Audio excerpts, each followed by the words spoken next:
Naging isang babae na walang kapareha sa sinaunang panahon. Hindi ako nagtatanim para maghanap buhay. Sa halip, araw-araw akong naglalaro ng putik sa bahay. Tingnan mo, nagsimula na naman. Nabaliw ang batang babae na walang kapareha. Araw-araw naglalaro siya ng putik dito. Pagkatapos maligo ang mga magulang niya, hindi na sila naging normal.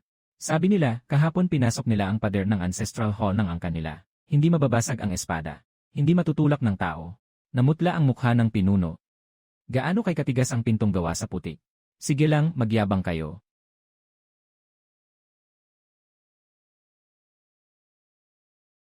Masyadong mataas ang porsyento ng putik. Hindi masyadong masikip ang mga bitak sa pag-urong, babawasan namin ng 3 puntos sa susunod na batch. Yetang. Pinuno, kunin mo na ang lupa. May natirang putik mula sa huling pagsasara ng pinto. Gusto mo bang bigyan kita ng isang timba? Yene, hindi ako makikipagtalo sa'yo. Hindi ako nandito para mangolekta ng lupa. Sinusunog mo ang mga nakakapangilabot na putik. Sabi ng mga tao sa nayon, ikaw ay sinaniba ng demonyo. Bibigay ko sa iyo ang huling pagkakataon. Lumipat ka na sa basurang ito. Babalik tayo sa angkan, hindi kita husgahan tungkol sa pagtatayo ng dambana. Kung hindi ako alis, huwag mong sisihin ang patakaran ng angkan na walang awa. Later, sinasabi mo ba na ito ay putik na halimaw? Itong putik na halimaw ay binabad sa tubig ng 3 araw. Lumabas, mas matigas pa sa bato. Gusto niyo bang subukan? Matapang ang mga ngipin at dila, hindi pa rin magtutulungan. Sino ang may lakas na kumilos?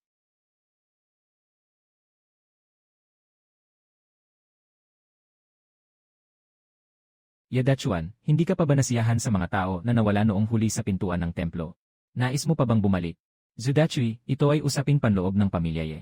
Huwag mo akong pag-usapan ng tungkol sa loob at labas ng pamilya.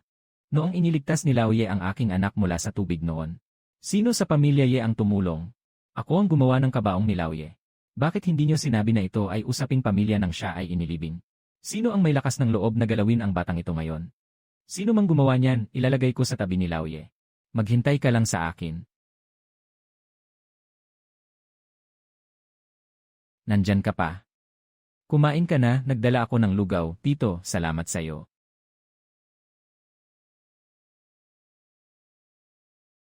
Huwag nang mag-aksaya ng salita. Sinalba ng tatay mo ang anak ko. Ibinalik ko sa iyo ang buhay na ito, natural lang. Tito. Anong nangyayari na naman? Kaya kong magawa ito sa 1 buwan. Ano ang magagawa ko? Nagawing ginto ang putik. Ang proporsyon ng apog at clay ang susi. Kung masyadong mataas ang purity, mas matibay pero madaling pumutok. Kung masyadong madami ang putik, hindi magiging matigas. At isang buong gabi kang hindi nakatulog, hindi ito pagtutunaw ng luwad. Ito ay pagtutunaw ng buhay. Tito, naniniwala ka ba na magiging successful ang batch na ito ngayon? Naniniwala ako.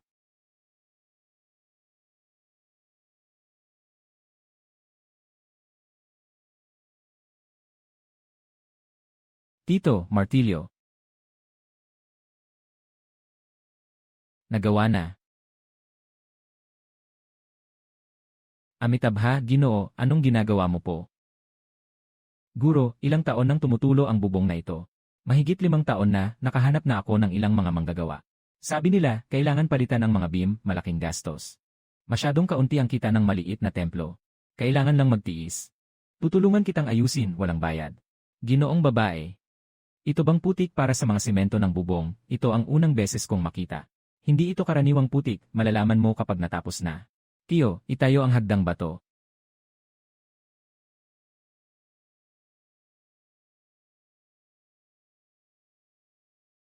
Ayos na. Guro. Kung umulan bukas, pakisilip ang bubong. Kung hindi tumutulo, sabihin mo sa mga kapitbahay ang totoo. Kung talagang hindi tumutulo, ako'y magbibigay ng tapat na sagot, Amitabha. Nakita mo ba ng mabuti kung ano ang ginamit niya sa pag-aayos ng bubong? Abuhing abo. Parang putik.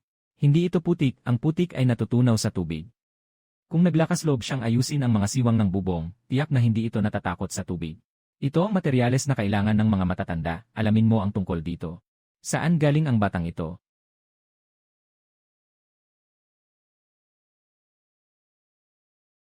Ginoo, nagkaroon ng ulan kagabi. Ang malaking bulwagan ay hindi pa nababasa, ito ay pera para sa mga deboto, hindi marami. Pakiusap, Ginoong Deboto, tanggapin ito, may ilang bitak pa sa panlabas na pader ng bulwagan. Pupunta ako mamayang hapon para ayusin ito.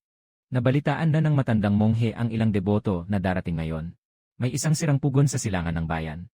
May isang dalaga sa loob ng pugon. Kaya niyang gawing bato ang putik.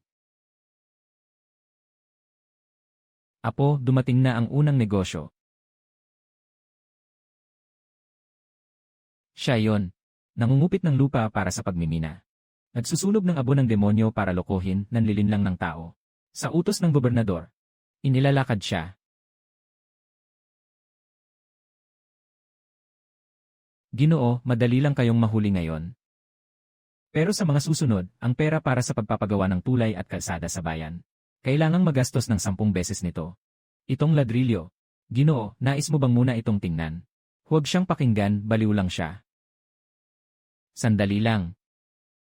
Sa utos ni Zhao Heng, Ginoo ng Ministeryo ng Trabaho, narito ako upang imbitahan ang dalagang ito. Sabi ni Ginoo Zhao, yung nakakagawa ng divine clay ay hindi dapat pabayaan.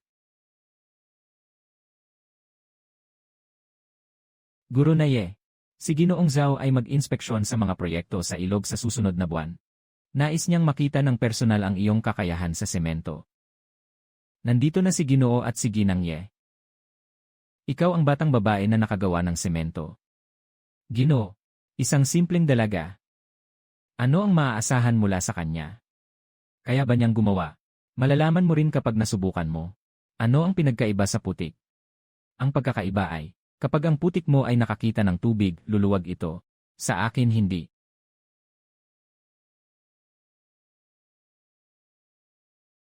Sino pa ang may sasabihin?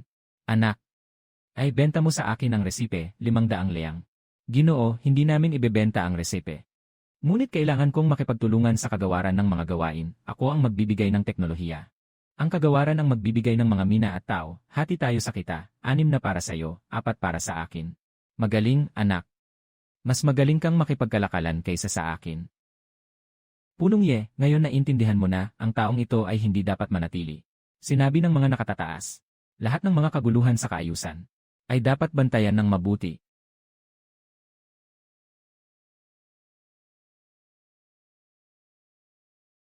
Tio Zhao, nandyan pa si Tio Zhao sa loob.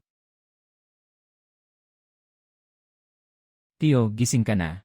Hindi ba't sinabi mong bantayan mo ako sa minahan? Minahan? Nasaan? Wala na.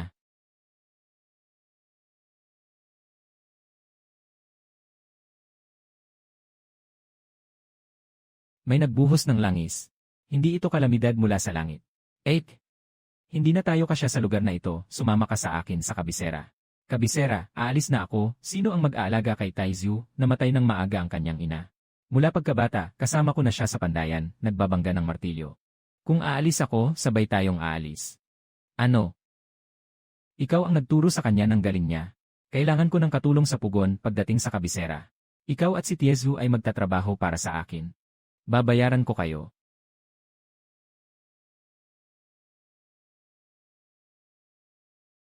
Tatay, narinig ko sa mga tao sa baryo na nasunog ang pugon, okay ka lang ba?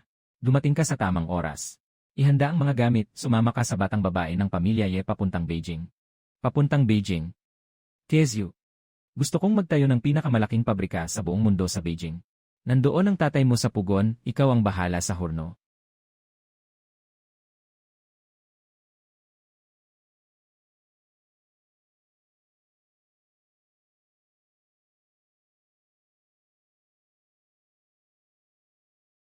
Sabihin mo kay Chancellor Kui. Yung batang babae na nagbubur ng putik ay pumunta na sa kabisera. Ganito, 3 layang na silver kada buwan. Magpahinga muna. Magpahinga muna. Maghanap ng trabaho pagkatapos. Batang babae. Hindi ba si Ginoong Zhao ang kalihim ng kagawaran ng paggawa? Pumunta ka sa kanya. Pumunta na.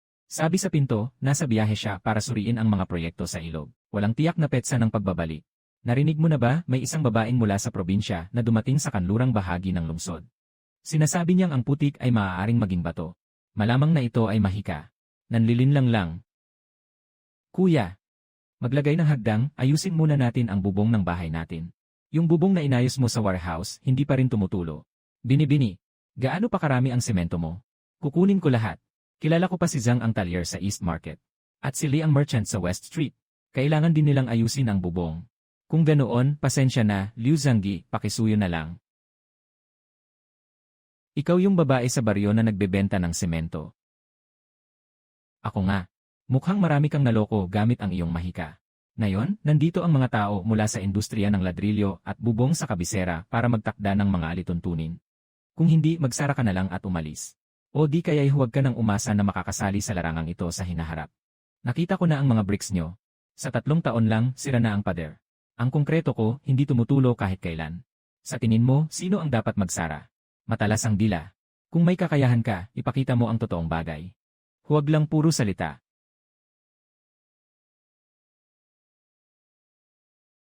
Tio, maghagis ng martilyo.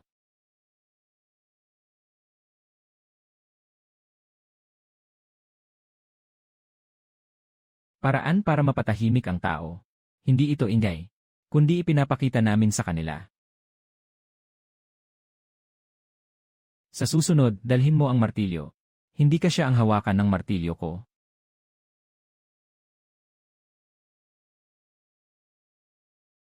Sino ang hinahanap ng babae? Ikaw ang hinahanap niya. Kagagaling ko lang tinitingnan yung bagay na binuo mo sa haligi. Gusto kong bumoto. Hindi mo man lang tinanong kung ano ang pangalan ko. Pero gusto mong bumoto. Na-check ko na. Ang pangalan ko ay Yatang. Galing sa barangay eh. Ang luwad na niluluto nila ay mas matigas pa sa bato. Sapat na ito. Sino ka? Babaeng anak ng Xiao Wangfu. Xiao Jingrong. May hinahanap ang Wangfu na nagbebenta ng semento. Walang takot sa pagbaba ng halaga. Sa Wangfu, kahit mga katulong ay hindi ko mapagalaw. Ano pang dapat ikabahala sa halaga? Hindi ang nakikita ko ay ang semento. Ang buong merkado na kaya mong ay angat sa kamay mo. Bakit ka makikipag-cooperate sa akin? May pera ako. May lupa ako. May koneksyon ako. Ikaw, meron kang teknolohiya. Sa pagitan natin, huwag kailanman magtiwala ng buong buo sa iba. Para magtagal ang ating pagtutulungan. Gusto ko makipag-ugnayan sa mga katulad mo. Sa ganitong paraan. Pakiusap. Makinig kayong mabuti. Hindi pwedeng magkamali sa sukat ng mga sangkap. Sino mang magpapabaya, magagalit ako sa kanya. Tatay, noong panahon mo sa pandayan, hindi ka ganito kamasungit. Umuwi ka na at magtrabaho. Gusto kang makilala ng pinsan kong si Xiao Hang. Siya ay anak ng prinsipe. Malapit siya sa isang negosyanteng salamin na si Shen Yan. Dapat kayong magkakilala. Shen Yan, ang pinakamagandang salamin sa buong lungsod. Ay kanya. Ang inyong estilo ay talagang kahawig. Yan ye. Bumalik na si Ginoong Zhao mula sa kanyang inspeksyon. Pakiusap, sumama ka sa kanya papasok sa palasyo. Dumating ka sa tamang oras. Yung mga lolo na nagmamay-ari ng tindahan ay pumunta sa bahay ni Kui ilang araw na ang nakalipas. Ang palasyo ay hindi katulad ng pabrika ng luwad. Mag-ingat ka. Alam ko. Gino Zhao, sa harap ng palasyo, nagdala ka ng isang magsasakang babae. Anong klase ng paggalang ito? Kixiang, huwag kang mag-alala. Dinala ko siya ngayon. Ito ay tungkol sa pagkukumpuni ng mga dam ng kagawaran ng mga gawaing publiko. Narinig ko na sinabi ito ni Zhao Aiking. Ikaw ang batang nagpausad ng semento. Ako po si Yetang. Magandang araw po, mahal na emperador. Magsimula na tayo. Mahal na Ginoo. Ito ay simpleng pagbuo ng ladrilyo gamit ang putik. Kahit sino sa mga karpintero sa nayon ay kayang gawin ito. Ang ganitong uri ng kakaibang kasanayan ay walang halaga. Paano ito magiging karapat-dapat sa mataas na antas? Tama ang sinabi ni Ginoong Kui. Lahat ay kayang magtayo ng ladrilyo. Ngunit ang babae mula sa bayan na ito ay may ibang galing. Kapag natapos na, hindi kumakalat ang tubig. Kayang magdala ng libu-libong kilo ng hindi nababasag. Hindi ito kayang gawin ng mga mason sa bukirin. Pakiusap, sugo, suriin nyo. Ginoong Kui. Kayo ay nagsabi kanina ng kakaibang galing. Maaari bang malaman kung anong uri ng mortar ang ginamit sa inyong mga haligi? Ito ba ay gawa sa malagkit na bigas? 3 taon tiyak na mababasag. 5 taon tiyak na papalitan. Itong semento ko. 100 taon hindi mababasag. Alin ba talaga ang kakaibang galing at kabobohan? 100 taon hindi mababasag. Mahal na hari. Nagtayo ng mga dam ang kagawaran ng paggawa sa loob ng 30 taon. Ang palaman na gawa sa malagkit na bigas ay hindi tumagal ng higit sa 5 taon. Ang semento ng babaeng ito. Aking personal na nasaksihan. Hindi tumutulo ang tubig. Magaling. Ganito karapat-dapat. Dapat gamitin sa gobyerno. Ipagbigay alam ang aking utos. Mahal na hari, sandali lang. Mahal na hari. Ang babaeng ito ay talagang may kakayahan. Hindi ko ito tinatanggihan. Ngunit ang mga opisyal ng korte ay hindi biro. Wala siyang pinag-aralan sa pagsusulit. At wala ring mga tagumpay sa militar. Isang ladrilyo lang ang sapat para makuha ang posisyon. 10 taon ng pag-aaral ng mga tao sa mundo. Hindi ba't nakakabahala? Tama ang sinabi ni Ginoong Kui. Lalo na't walang naunang halimbawa na mga babae na pumasok sa gobyerno. Kapag nagsimula ito, natatakot na makasama sa estado ng bansa. Sumasang-ayon ang mga lingkod. Nauunawaan namin ang malasakit ng inyong majestad sa mga talento. Ngunit hindi dapat basta-basta isantabi ang mga batas ng korte. Sinasabi ng mga Ginoo na hindi maaaring maging opisyal ang mga babae. Maaari bang itanong, kung bumigay ang pader ng ilog, sino ang lulubog sa baha, lalaki o babae? Panganib sa hangganan. Sino ang mga kalaban, lalaki o babae? Dahil ang kapalaran ng mundo ay hindi nakabatay sa kasarian. Bakit kailangang paghiwalayin ang mga lalaki at babae? Kapag oras na para maglingkod sa bayan. Magandang sinabi. Ngunit ikaw ay pumasok sa gobyerno. Paano naman ang mga tao na nag-aral sa buong mundo? Quick siyang. Ang mga nag-aaral ay nag-aral ng 10 taon. Upang pamahalaan ang bansa at dalhin ang kapayapaan sa mundo. Ang aking semento ay makakapag-ayos ng mga dam. At makakapagtayo ng mga lungsod upang labanan ang kaaway. Ito ay katulad ng mga nag-aral na namamahala sa bansa. Parehong layunin ngunit magkaibang daan. O sinasabi pa, sa tingin ni Kixiang, tanging ang marunong sumulat ng artikulo ang maituturing na talento. Sapat na. Nakikinig si Yetang sa utos. Kahit wala kang titulo sa pagsusulit ng estado. Ngunit may kakayahan kang makapaglingkod sa bansa. Dapat kang tanggapin sa espesyal na paraan. Ngunit ang mga batas ng korte ay hindi dapat lubos na ipawalang bisa. Itatalaga ka sa posisyon ng ika-7 antas ng opisyal sa kagawaran ng mga gawa. Kasama si Zhao Heng sa pangangasiwa ng mga proyekto sa ilog. Ngunit ito ay pansamantalang tungkulin lamang. Kung may pagkakamali, kaagad kang aalisin. Aking tinanggap ang utos. Salamat sa iyong dakilang biyaya, mahal na emperador. Ito si Yetang. May ilang kahulugan.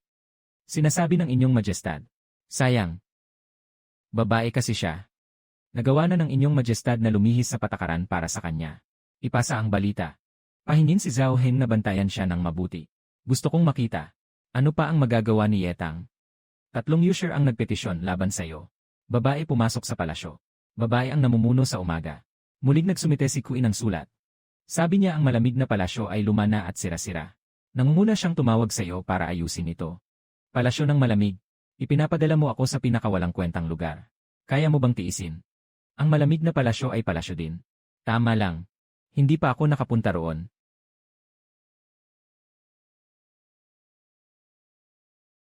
Ibigay mo sa akin ang kamay mo. Salamat. Ikaw rin ay babae. Bakit ka kayang kontrolin ang sarili mong kapalaran? Ang tatay ko ay isang tagapag-ayos sa Hanlin Academy. Nagsulat siya ng isang artikulo na nagsasabing dapat bigyang pansin ng palasyo ang kasanayan ng mga artisan. Tumutol si Kuway.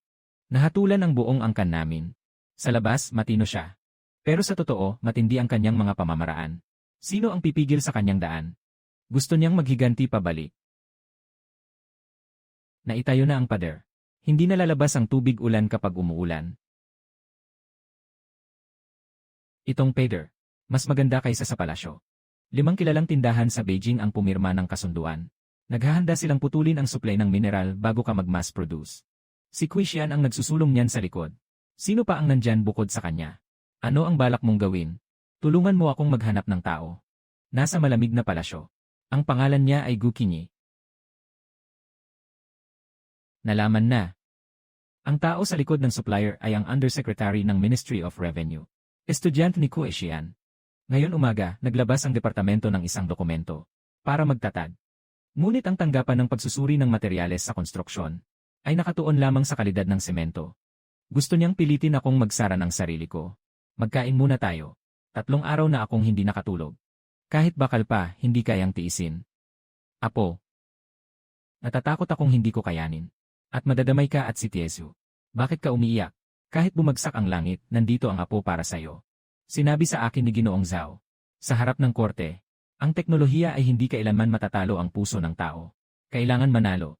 Dapat makahanap ng mas nakakaintindi sa tao kaysa sa kanila. Kaya't makipagkita ka sa pinsan kong si Xiao Hang. At sa negosyanteng si Shen Yan na kasama niya. Ginoong Ye. Inutusan ako ng Ginoong Gu mula sa malamig na palasyo. Nakita niya ang resipe ng pulbos na salamin sa mga lumang dokumento ng nakaraang dinastya. Idagdag ang semento habang pinapainit. Maaaring tumaas ng 3% ang tigas.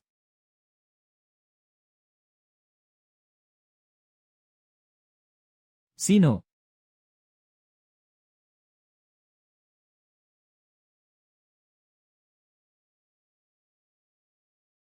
Yan Ye. Ye, matagal na kitang narinig. Nagtataka sa gitna ng gabi. Pasensya na.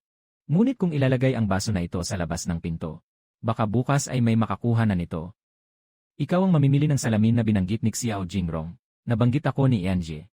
Xiao kaya hindi ko na kailangang magpakilala. Narito ako. Nais kong makipag-usap kay Yanjie. Ye tungkol sa isang negosyo. Anong negosyo ang karapat dapat na umakyat sa pader sa gitna ng gabi? Mayroon kang semento. Mayroon akong isang uri ng pulbos na salamin. Idagdag sa proseso ng pagsusunog na makakapagpataas ng tibay ng semento mo ng 3%. Makinis ang ibabaw tulad ng salamin. Narito ang sample. Si Yanjie. Yi ay eksperto. Subukan mo at malalaman mo. Ano ang kailangan mo? Pera. Ayaw ko ng pera. Gusto ko ang prioridad na karapatan sa pakikipagtulungan sa iyong negosyo ng semento. Sa susunod, kung sino ang makikipagtulungan kay Ginoong Ye sa semento niya. Gamitin kung saan. Paano magtakda ng presyo? Ako si Shen Yan. Gusto kong malaman muna. Yung kondisyon mo, mas mahal ito kaysa sa pera. Tayo'y parehong tao na umaasa sa ating mga kamay para baguhin ang kapalaran. Bakit pa tayo mag-iingat sa isa't isa? Dahil pareho tayong uri ng tao. Kaya't mas kailangan tayong mag-ingat. Nakakatuwa. Sige, subukan muna natin.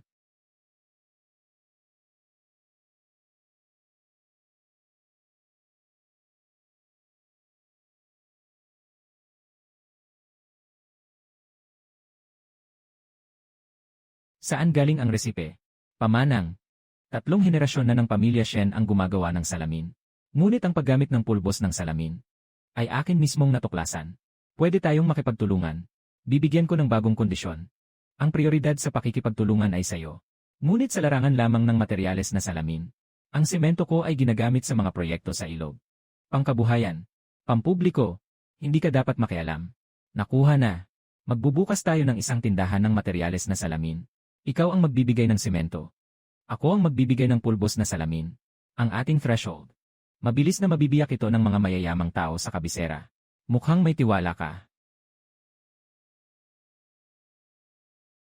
Tama nga, Yanjie. Yi, sa tahanan ng Prinsipe Xiao. Maaari akong pumasok anumang oras. Yung kalaban mo, Ginoong Kui. Sa harap ng harem ni Xiao, kailangang magpakumbaba rin tayo. Kita tayo mamaya. Binibini Shen. Yung jade pendant mo. Anong pinagmulan yan? Pamana mula sa angkan. Ang ganda ng mata ni Miss Ye.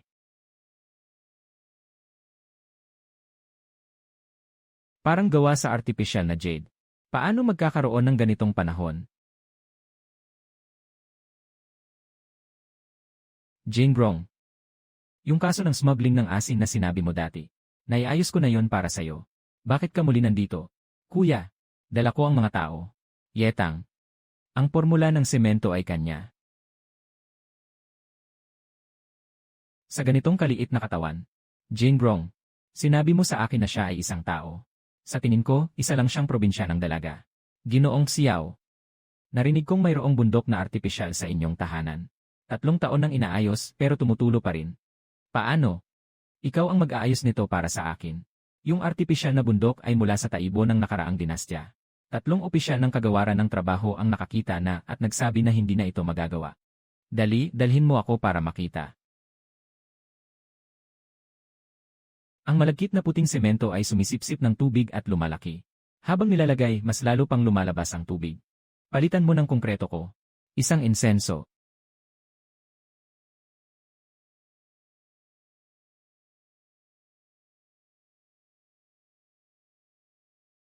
Hindi ito tatagas. Maghintay ng kalahating oras. Suriin mo mismo.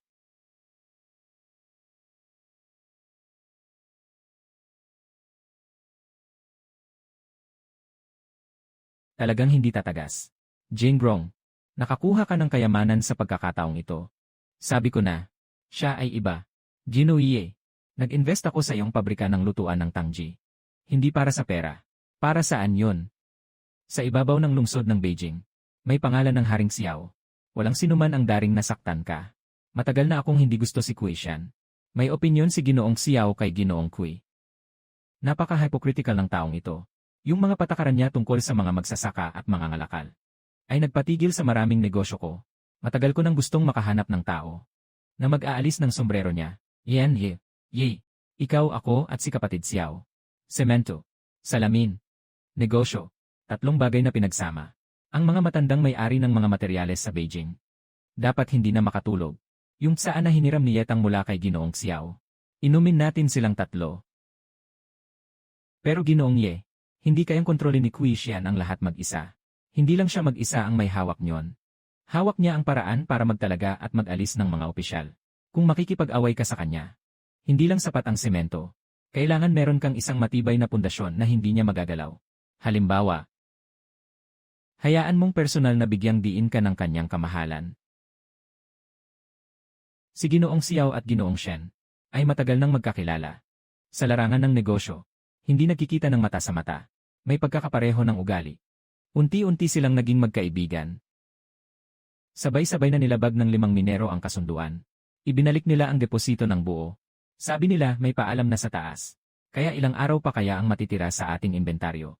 Pinakamataas 3 araw. Baka pwede mong hingin ang tulong ng pinsan ko. Maaari lang kaming matulungan nito 1 beses. Hindi na ito pwedeng gawin magpakailanman. Kailangan pa rin nating magkaroon ng sariling backup. Pinutol niya ang aking daan. Gagawa ako ng sarili kong daan. Walang sinuman sa mundo ang makakapigil sa ibang tao ng tunay. Maliban na lang kung ang taong iyon ay sumuko na. Kuya Tizu, ihanda ang mga gamit at pumasok sa bundok.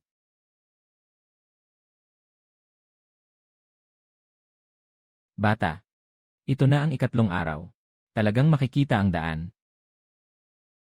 Limestone. Mas mataas ang puridad kaysa sa mga yon sa Ye Family Village. Apo, sundin ang ugat na ito at maghukay pataas.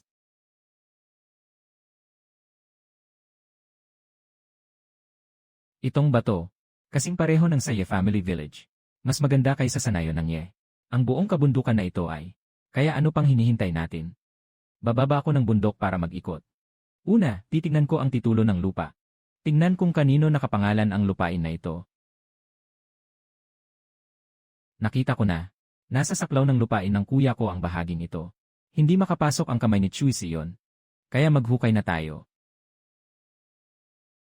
Mula ngayon, may sarili ng minahan ang tangkikil. Hindi na kailangang tingnan ang mukha ng kahit sino.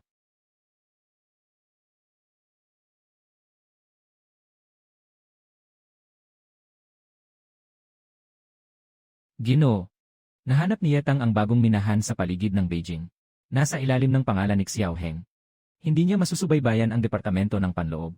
Hindi maputol ang kanyang daan kahit pa ang mina. Hindi rin mapigilan ang kanyang leeg kahit pa ang checkpoint. Mas mahirap siyang pakisamahan kaysa sa inaasahan ko. Alamin ang kanyang pinagmulan. Simulan sa ulo. Simulan sa bayan ng Yejia. Ayon sa utos ko. Isang dalagang magsasaka. Alam ang mga bato. Alam ang tamang sukat, at alam din ang mga pasikot-sikot sa gobyerno. Hindi ito katulad ng mga bagay na dapat taglayin ng isang probinsyang dalaga. Gusto kong malaman, ano talaga ang pinagmulan niya? Ginoo, may nahanap na impormasyon sa Yejia Village. 3 taon na ang nakalipas, pumasok sa bundok si Yetang at nagdala ng isang basket ng mga bato. Pagkatapos noon, siya ay nagkasakit. Hindi siya nakaligtas ng kalahating buwan. Ano ang mga batong iyon? Nahanap ng aking mga tauhan ang doktor na tumingin sa kanya noon. Sabi ng doktor, ang mga batong kanyang dinala, hindi tulad ng mga limestone sa bundok. Madilim ang kulay. Mas mabigat ito kaysa karaniwang bato. Palagi niyang binabanggit ang isang bagay bago siya mamatay. Anong bagay? Mga bagay na iniwan ng mga ninuno. Hindi pwedeng maputol sa kamay ko. Noong nakaraang emperador, tahimik niyang tinawag ang ilang mga artisan. Pananaliksik, sining ng langit. Pagkatapos nag-alsa ang prinsipe. Lahat ng mga manggagawa ay nilinis. Tandaan ko, nasa listahan. May apelyidong Ye. Ang ibig sabihin ng Ginoong Xiang ay, Hindi basta-bastang magsasaka si Yetang. Magpatuloy sa pagsisiyasat. Siya sa atin ang listahan ng mga artisan noong panahong iyon at ang kaugnayan nito sa nayon ng Ye. Yung mga kakayahan niya. Hindi ito karaniwan para sa isang dalagang taga-Bukirin.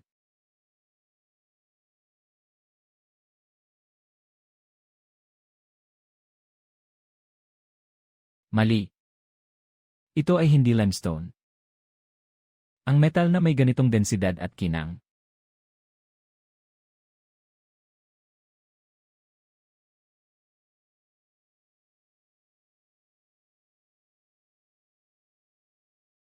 Dalaga.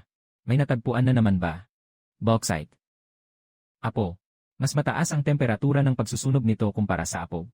Pero kung ma-extract ito, ang halaga nito ay higit pa sa ginto. Mas mahal pa kaysa sa ginto. Kung malaman ito ni Kuishan, ano na ang mangyayari? Huwag siyang papayagang malaman. Ang tungkol sa minahan. Sabihin mo lang kay Jingrong at Xiao Hang.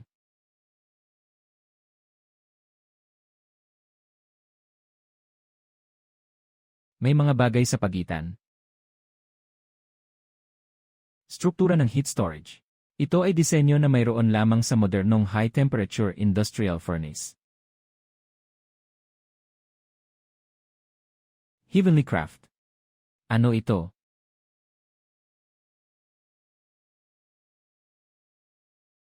Ang larawang ito. Saan mo ito nakuha? Ipinamana ng aking ama. Nakatago sa loob ng kahon. Ang yumaong emperador ay lihim na nagtipon ng ilang mga manggagawa upang pag-aralan ang sining ng makabagong teknolohiya. Ito ay makabagong teknolohiya sa paggawa. Ngunit kalaunan ay nag-alsa ang prinsipe. Sinasabing ginamit ng mga artisan ang paggawa ng isang armas. Dahil sa galit ng huling emperor, pinatay niya lahat ng mga artisan na kasali. Ipinasara ang proyekto ng permanente. Sinira rin ang mga dokumento. May kaugnayan ba ang tatay ko sa proyektong ito? Iyong lolo, Yi Xiaosu. Kung hindi ako nagkakamali, siya talaga noon ay isa sa mga pangunahing manggagawa sa sining ng kalikasan. Kaya ang iniwan sa akin ng tatay ko ay hindi isang gintong bundok, kundi isang libing na nakabaon ng 50 taon. Sino ang nag-asikaso sa paglilinis noon? Ang gurong si Kuishan, isang dating mataas na opisyal ng dinastya. Si Kuishan ay matagal nang pinipigilan ang inobasyon sa teknolohiya upang itago ang nakaraang iyon. Ginoo. 50 taon na ang nakalipas. Sining ng mga Diyos. Nakita na ang listahan ng mga manggagawa. Nandoon ang pangalan ni Ye Xiaosu. Yetang. Apo niya. Mga nalabi ng langit. Linlangin ang hari. Ayon sa pagbabawal ng nakaraang emperador. Dapat siyang patayin. Ginoo. Gusto mo bang isumbong siya ngayon? Hindi nagmamadali. Ngayon ay ilantad. Ngunit isang magsasakang babae lamang ang mamamatay. Hihintayin kong umabot siya sa pinakamataas na lugar. Sa oras na yon, itutulak ko siya pababa. Doon talaga siya mababasag. Napakatalino ng Ginoo. Magpatuloy na bantayan siya. Sa bawat hakbang niyang pataas. Mas malapit pa sa baril na yon. Ang lolo ko ay nagsasaliksik ng teknolohiya. Nawala ang buhay niya. Ang tatay ko ay nagbabantay ng teknolohiya. Nawala rin ang buhay niya. Sa aking henerasyon. Hindi ko nahahayaang maputol pa ito. Chuisian. Gusto mong itago ang nangyari 50 taon na ang nakalipas. Pero gusto kong ilabas ito sa liwanag. Anak. Talagang minina. Ito ang puntod ng tatay mo. Tito. Matagal nang itinatago ng tatay ko ang mga bagay na ito. Naghihintay lang siyang may isang araw na pupuntahan ko at aakyatin ito. Sining ng kalikasan. Dapat ay para sa kapakanan ng tao. Huwag gamitin sa digmaan. Utos ng mga ninuno. Ipinapasa mula sa henerasyon. Huwag putulin. May mga tigre at lobo sa korte. Dapat kang mag-ingat. Kuway. Walang nakasulat sa likod ng salita. Hindi natapos. Formula ng semento sa ilalim ng tubig. Nandito pala. Apo. Matagal nang nakuha ng tatay ko ang formula ng semento na ginamit sa pag-aayos ng ilog Huang. Nagawa na niya yon. Bauksita. Noong panahon ng tatay ko, pumasok siya sa bundok para maghanap ng bauksita. Dala-dala niya ang basket na yon. Mga kakaibang bato. Hindi ito limestone. Paano siya namatay? Dapat may radioactive na kasamang mineral malapit sa minahan. Bago siya namatay, naging itim ang buong katawan niya. Hindi ito pagkalason. Ito ay sakit mula sa radyasyon.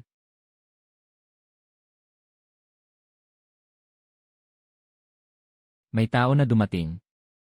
Galing sa daan. Hindi taga-baryo. Tara na.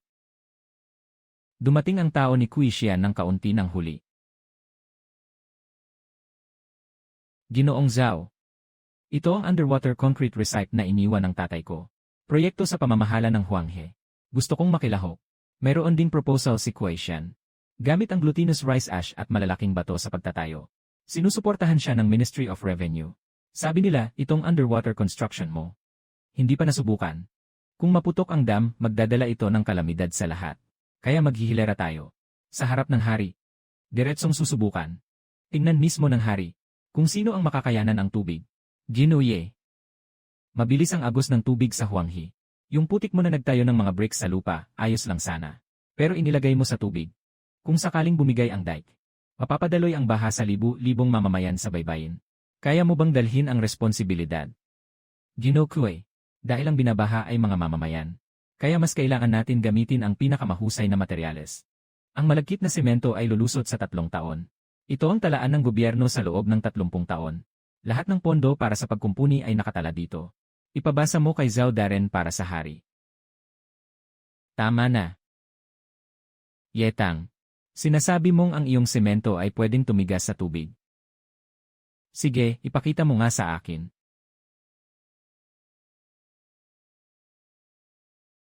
Your Majesty, aking semento. Kapag nakikita ang tubig, hindi ito natutunaw. Lalong tumitibay habang binababad. Kahit gaano pa kabilis ang tubig ng Huanghe. Hindi nito masisira ang depensa na ito. Your Majesty, ako ay nag-ayos ng 30 taon na dam sa ilog. Ngayon ko lang nalaman kung ano ang tunay na teknolohiya. Kung ang semento na ito ay magagamit para sa pagsasaayos ng ilog Huanghe. Maaaring makatipid ang imperyo ng daan-daang libong tael ng pilak bawat taon. Ipahayag ang aking utos. Ang proyekto sa pagsasaayos ng ilog Huanghe ay gagamit ng plano ni Yetang, ang kinakailangang semento. Mula sa Tangjikian Factory. Aking tinanggap ang utos.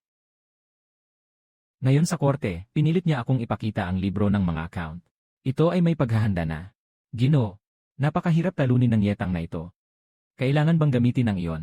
Hindi pa panahon. Hayaan mo siyang magdiwang ng kaunti pa. Kapag kinuha na niya ang proyekto ng Huanghe, mas malaki ang proyekto. Mas mabigat ang pagbagsak. Sa oras na yon, ihahayag ang pangalan ng kanyang lolo sa harap ng korte. Hindi lang ang semento ang hindi makakapigil. Pati siya ay hindi na makakapigil. Sabihin mo sa tao ng Hubu, matapos simulan ang proyekto ng Huanghe. Lahat ay ayon sa alituntunin. Ang dapat suriin ay susuriin. Ang dapat hadlangan ay huhadlangan. Gusto kong malaman niya. Sa harap ng korte, hindi sapat ang teknolohiya para manalo.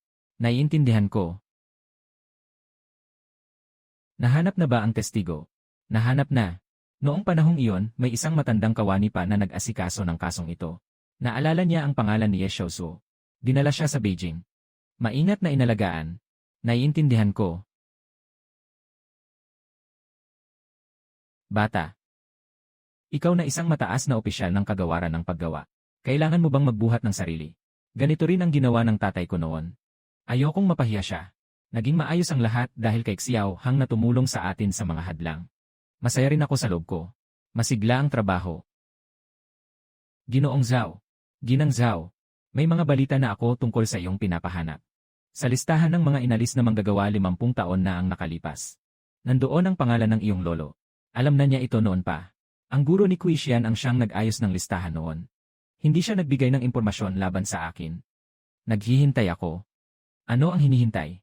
Hihintayin ko ang araw na matapos ang proyekto ng Huanghe. Sa harap ng buong mundo, itulak nila ako mula sa pinakamataas na lugar. Kaya magpapatuloy ka pa ba? Magpapatuloy. At gagawin mo ng mahusay. Naghintay siya na makatungtong ako sa pinakamataas na lugar. Kaya tatayo ako para ipakita sa kanya. Sa oras na yon, sino ang magtutulak sa kanino? Hindi pa tiyak.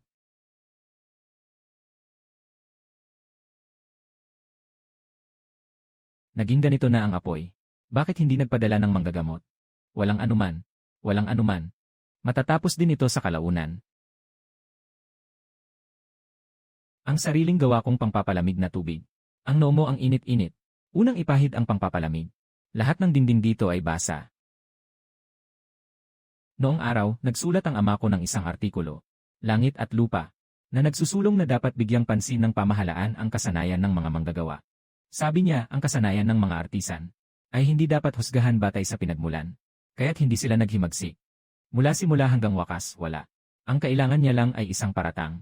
Ano ang nakasulat sa ang mga gawa ng iyong ama? Hindi ko nakita ang buong teksto. Ngunit noong bata pa ako, nabanggit ng ama na may ilang matatanda sa palasyo na pinahirapan din ni Quishan. Maaaring may mga natitirang manuskrito pa sila. Nandoon pa ang mga taong ito sa palasyo. Sa tabi ng malamig na silid, may isang matandang tagapagsilbi. Noong panahon na nagtatrabaho siya sa Silijian, hinanapan siya ni Quishan ng dahilan para bantayan ang malamig na silid. Sasagutin ba niya? Dati, ayaw niya. Pero inayos mo ang bubong na naiwang sira ng 5 taon. Baka gusto na niya. Magpakatatag ka at magpagaling. Kapag gumaling ka na, dalhin mo ako para makita ang matandang eunuch. Naniniwala ka ba sa akin? Kaaway ni Quishan ay aking kaalyado. Nakatanggap ang dike ng Huang He ng pagsubok ngayong tag-init. Hindi tinatagas kahit isang patak. Yi Aiking. Karapat dapat siyang gantimpalaan. Your Majesty, ang semento na ginamit sa proyekto ng Huang He ay pawang inihanda at minonitor ni Yetang mismo. Sa lugar ng trabaho, sama-sama siyang kumain at tumira kasama ng mga manggagawa sa loob ng mahigit 3 buwan. Hindi siya umalis sa kanyang tungkulin kahit isang araw. Ipinahayag ang utos. Si Ye Tangsheng ay itataas sa ranggong ika-5 antas bilang opisyal ng kagawaran ng mga gawaing pampubliko. Gantimpalang 100 tael. Aking tinanggap ang utos at nagpapasalamat. Si Ginoong Ye bilang isang simpleng babae, nagawa ang isang dam na hindi masisira sa loob ng 100 taon. Ang matandang lalaki ay nakipaglaban sa buong buhay niya. Hindi pa siya nakakakita ng ganitong katigasan na materyal. Mahal na hari, mayroon akong ulat na isusumite. Ano ang kailangan ni Ginoong Kui? Ito ay isang pagbabawal na nilagdaan ng yumaong emperador 50 taon na ang nakalipas. Mayroon pang isang matandang tagasulat na maaaring maging saksi sa kasong ito noong panahong iyon. Makilahok, sining ng langit, ng mga manggagawa at mga inapo, hindi makakapaglingkod. Si Yetang ay apo ng baluktot na manggagawa na si Ye Xiaosu. Itinatago niya ang kanyang pinagmulan. Niloloko ang kanyang mga nakatataas.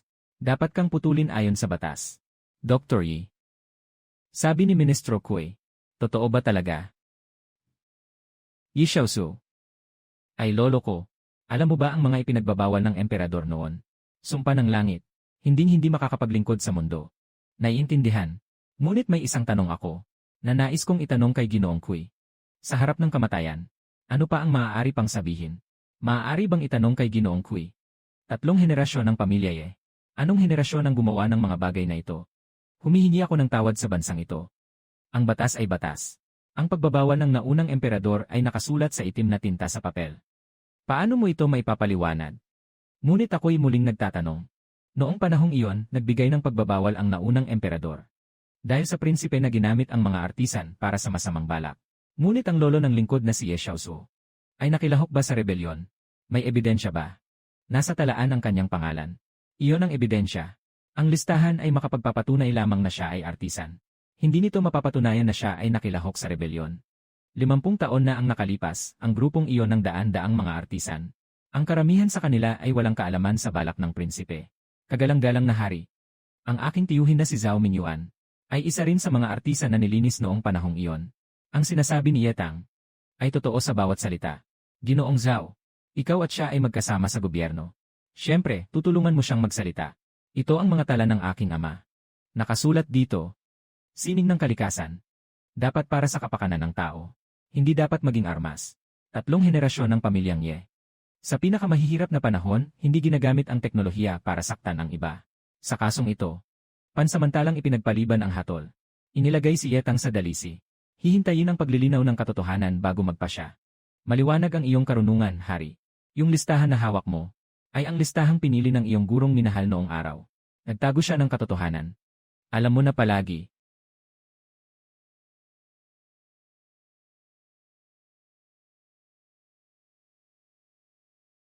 May apog at luwad. Sapat na.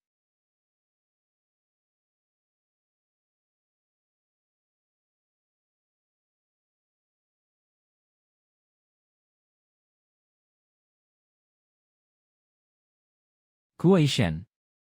Talagang hindi ka nakapaghintay. Buti na lang may paghahanda ako. Tatay, walang silbi ang pagyuko mo rito. Ang kaso ni Ginoong Ye ay nasa Dali Temple. Hindi sakop ng Ministry of Works. Hindi siya ang aking ginoo. Siya ay aking pamangkin. Kung hindi siya makakalabas, mamamatay akong nakaluhod dito. Mga ginoo, 50 taon na ang nakalipas, ang kasong ito ng kawalang katarungan. Kayo ay mga saksi sa pangyayari. Ngayon, nais ni Qixiang na muling pumatay ng isang inosenteng tao sa parehong paratang.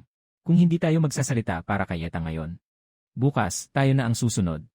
46 na mga negosyo sa kabisera ang nagkaisa at nagsumite ng liham upang ipagtanggol si Yetang. Mga negosyanteng nakikinabang sa semento. Lahat na pumirma na. Nandito na ang mga negosyante. Kapatid na Xiao, kumusta naman dyan sa'yo? Nabuking na ang ama kong hari. Sabi niya, si Qixian ay nakialam sa negosyo ng Xiao namin. Kailangan nating maglabas ng dugo.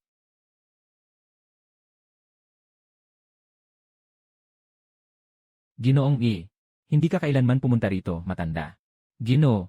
Noong panahon ng mga dokumento ng Silijian, sinira ni Qixian ang mga tala ng lumang sining ng Tiangong. Nandoon pa ba yon? Bakit mo ito tinatanong?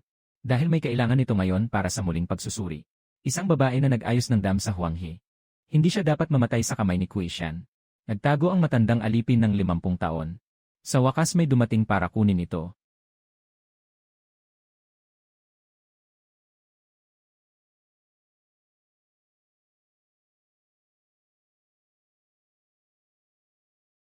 Naghihintay silang lahat sa labas. Hindi ako pwedeng bumagsak dito. 50 taon na ang nakalipas. Nagtatrabaho ang matandang alipin sa Silijian. Ang lihim na ulat na ito.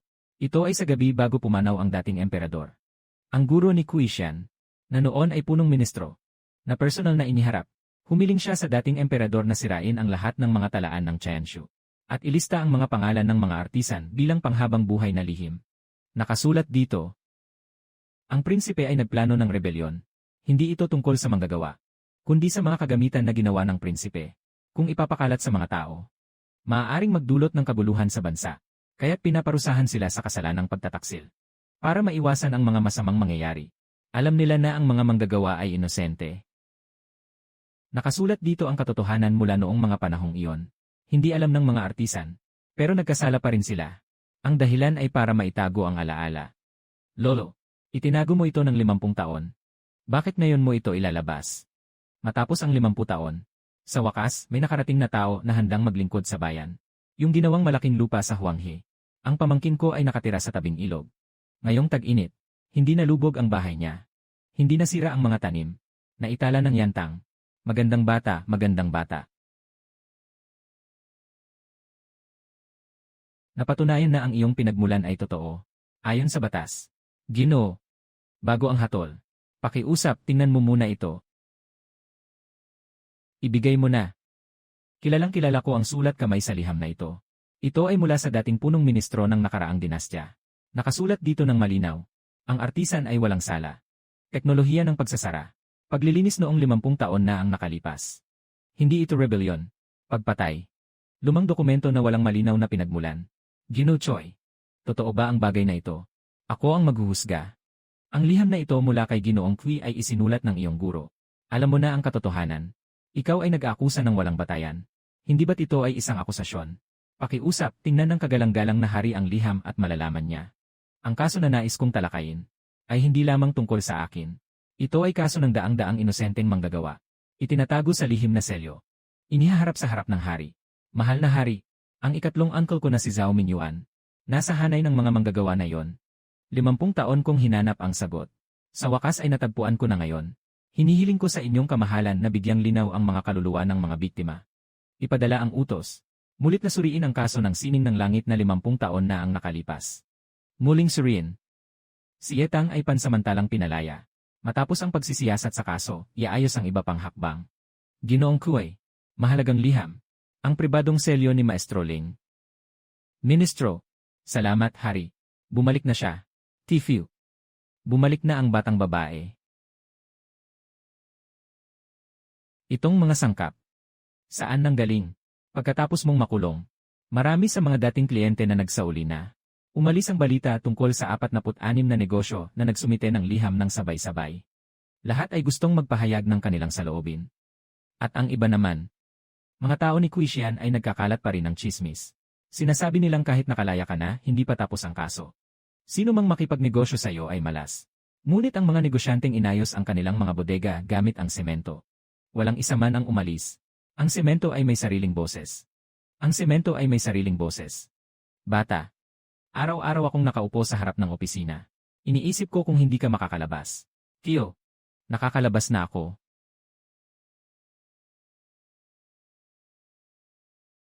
Hindi ako pinatay ni Quishan sa pagkakataong ito. Mas magiging malupit pa ang susunod.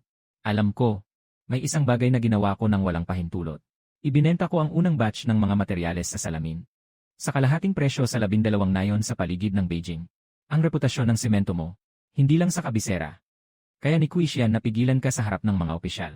Ngunit hindi niya kayang pigilan ang mga tao. Jane Brong, parang nagiging negosyante ka na. Natutunan ko sa'yo. Subukan mo, kapag wala ka. Tatay ko, araw-araw ay nakatutok sa resep. Walang kahit kaunting pagkakaiba. Mas maganda pa kaysa sa niluto ko. Siyempre naman, itinuro mo kasi, hindi ko kayang ipahiya ka. Hindi ako natalo ni Quishan sa pagkakataong ito. Sa hinaharap, hindi rin niya ako matatalo. Nakarating na ang balita mula sa kampo ni Etang.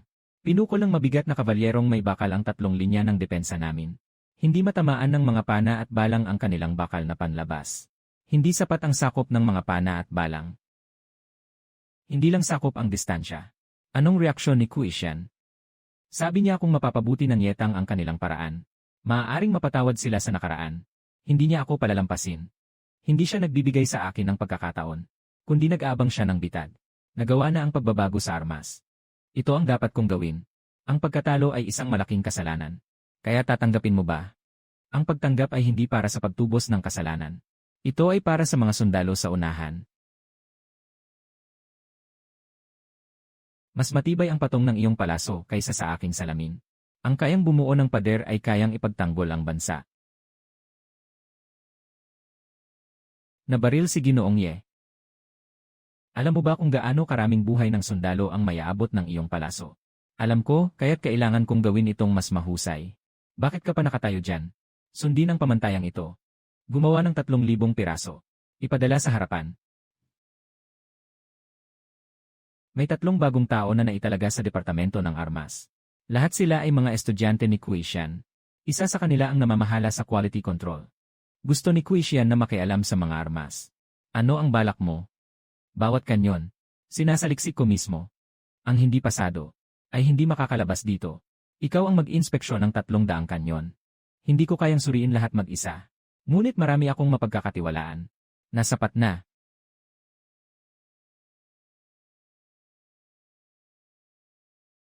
May bitak ang piraso ng busog na ito. Kung ito ay napunta sa digmaan, hindi makakabato ng 3 palaso at tiyak na mababasag. Hindi ito aksidente. Pero pareho ang direksyon ng bitak. Pantay-pantay ang lakas. May ginamit na kasangkapan para ipilit ito. Buksan ang lahat ng nakabukas na kahon ng mga crossbow. Isa-isa itong suriin.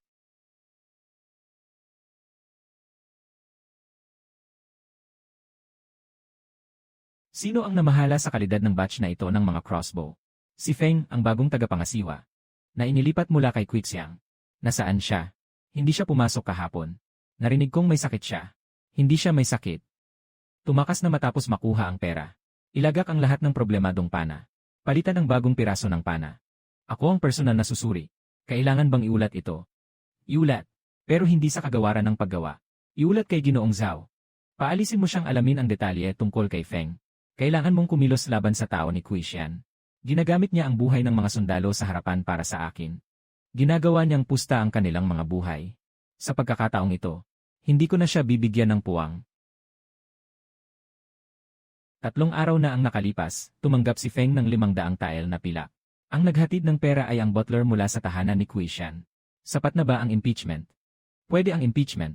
Pero sasabihin ni Quishan na ito ay sariling desisyon ng mga nasa ibaba. Kailangan lang niyang ilabas yung butler para mapagbintangan. Mapapawalang sala niya ang sarili niya ng walang kasalanan. Unahin nating arestuhin si Feng na tagapangasiwa. Hayaan siyang magsalita. Gusto mong gamitin ang kasong ito para palakasin ang buong partido ni Qui. Ginoo. Hindi ko intensyon na patalsikin si Qui. Gusto ko lang ipakita sa lahat. Si Quishan ay handang isakripisyo ang buhay ng mga sundalo sa unahan. Para lang mapigilan ako. Ganitong tao. Karapat-dapat bang manatili sa harap ng korte? Ulat ng militar. Bago gamitin ang bagong uri ng panlaban na pana. Malupit na winakasan ang mabigat na kavalyeri ng kalaban. Namatay ang 3,000 kalaban. Hindi nagsakripisyo ng higit sa 200. Mahal na hari. Sa tagumpay ng laban na ito, Napakahalaga ng ambag niya. Kung wala ang kanyang panlaban na pana, hindi kayang buksan ng aking pangkat ng mga pang-atake ang matibay na depensa ng kaaway. CJ, narinig ko ang utos. Simula ngayon, itataas ka sa ranggong ika-4 na antas bilang Deputy Minister ng Kagawaran ng mga gawa. Mangangasiwa sa paggawa ng mga armas sa buong bansa. Aking tinanggap ang utos.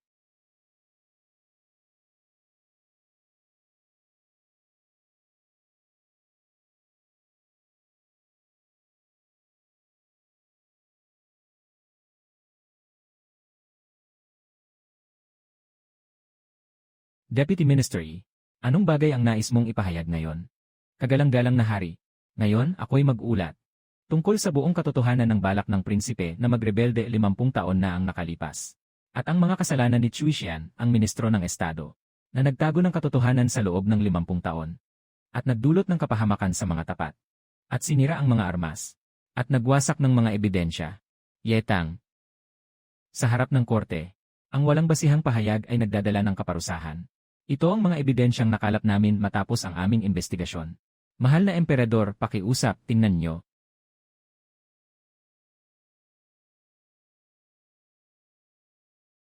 Ito ang salaysay ng tagapangasiwa ng mga armas, si Feng.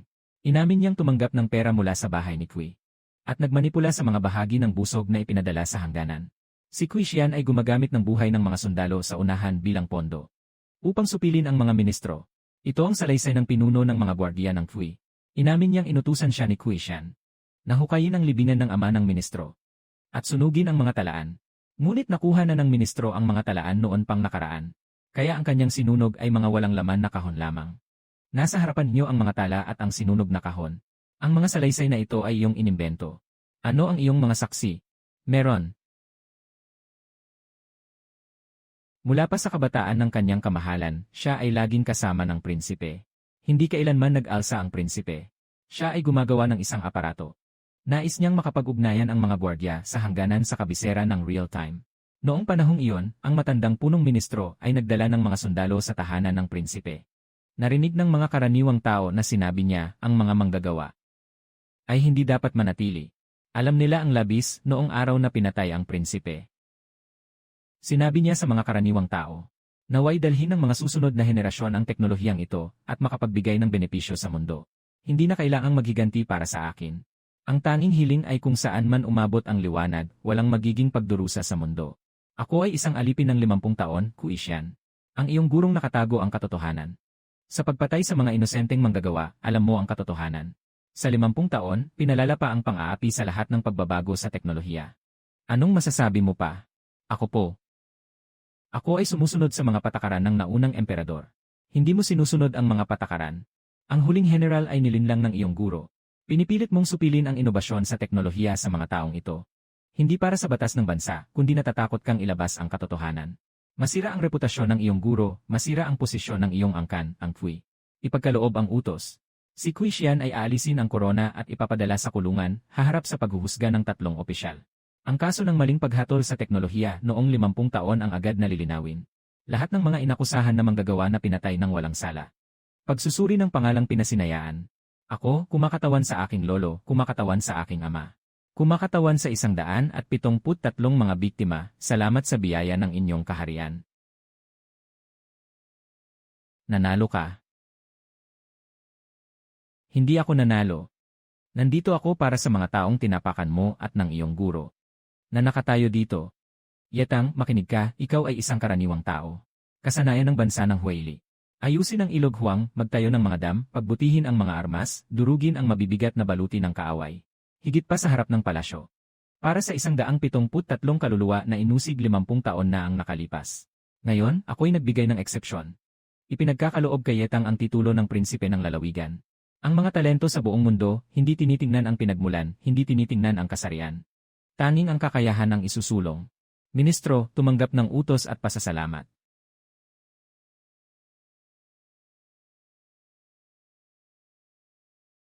Ginoong Shen. Ngayon maaari mo na bang sabihin sa akin?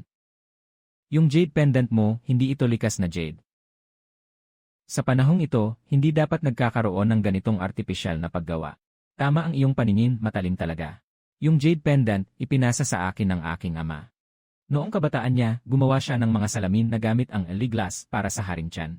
Yung prinsipe na binawian ng buhay. Yung material na ito, gawa sa pulbos na salamin na pinapainit ng mataas. Sabi ng ama ko. Noong araw, pinag-aralan ng prinsipe ang isang material na mas matigas pa sa salamin. Matapos siyang mamatay, tumigil ang kanyang pag-aaral. Nawawala na ang resipe. Sa mga taon na ito, sinubukan kong ibalik. Nakagawa na ako ng pulbos na salamin. Ngunit hindi pa rin maabot ang eksaktong precision ng jade pendant na ito. Kaya hindi lang ikaw ang lumapit sa akin, hindi lang para sa pakikipagtulungan. Kailangan mo ang aking kiln para maabot mo ang tamang temperatura. Haisyan tayo. Ang pakikipagtulungan ay tunay na may kasamang pag-imbot, pero totoo rin. Pero ngayon, hindi na ako nagmamadali kung handa ang prinsipe. May panahon pa tayo para mag-aral ng dahan-dahan sa hinaharap. Dahan-dahanin mong pag-aralan. Ang resipe ng tatay mo. Ang pag-aaral noon ni prinsipe. Kailangan nang ilabas muli.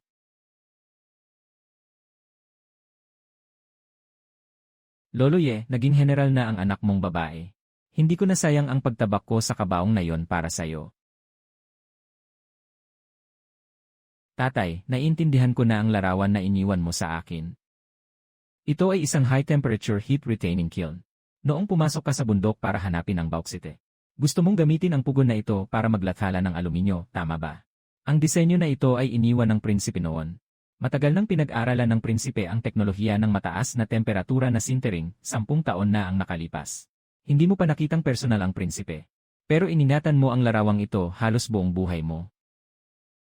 Palagi mong alam kung saan nanggaling ang planong ito.